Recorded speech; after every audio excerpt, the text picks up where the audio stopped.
Na tregoni pak cila është receta origjinale e tavës së Elbasanit.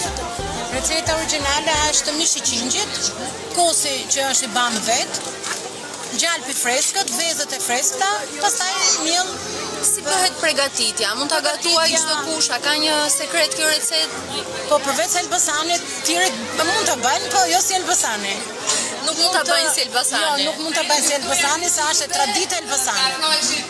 Me mishin e qingjit e kavardisim me gjalp, pastaj hedhim. Jo me qep.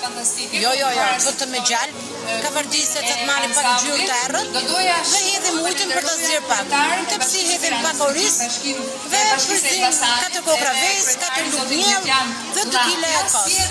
I përzim gjitha përzierjet dhe hedhim tepsisë mrena. Pastaj gjalpin e freskët dhe futem me pjekje. Kjo është sa kohë përgatitja? Rreth një orë. Për orë që të përgatitja mishin e pjekjes, varet nga mishi. Qoftë mishi mas, do pak më tepër, se duhet pak ti që këtë mishin jon.